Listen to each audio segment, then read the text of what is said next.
всех с наступлением священного месяца Рамазан. В первый день Рамазана в фонде «Закят» начали с добрых дел. Сюда пригласили 50 человек. Это представители малоимущих семей, люди с инвалидностью, подопечные фонда. Все получили продуктовые наборы. В этом продуктовом наборе есть все самое необходимое. Масло для вкусняшек, чтобы приготовить, финики.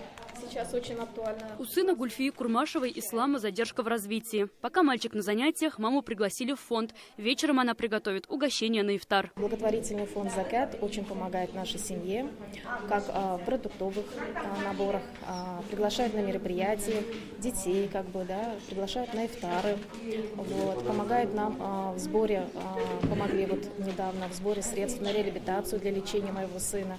За это мы им очень благодарны. В семье Петровых двое детей, у старшего ДЦП. В прошлый Рамазан татарстанцы собрали деньги на его лечение. Он занимается в фонде. Это помогает поддерживать его здоровье в стабильном состоянии.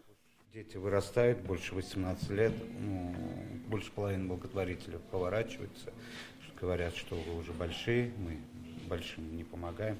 А вот спасибо нашему «Закяту», не отвернулся. В этом году в рамках акции фонд планирует оказать помощь 20 нуждающимся. Их истории опубликованы на сайте Духовного управления мусульман. Протянуть руку может каждый. Сбор средств открыт. Нуждающимся сегодня необходима помощь не только денежная, не только продуктовая, но и зачастую и внимание, как бы это элементарно не звучало. Нужны автоволонтеры, нужны просто люди с добрым сердцем, с большим сердцем, отзывчивым, которые готовы подарить частичку своей душевной доброты нашим подопечным. За месяц продуктовые наборы получат 500 человек. Также пройдут благотворительные ифтары в районах. В конце месяца в Казани будет организован бесплатный рейс на автобусе 30-го маршрута. Лиана Бахтиева, Адель Миндубаев, ТНВ, Казань.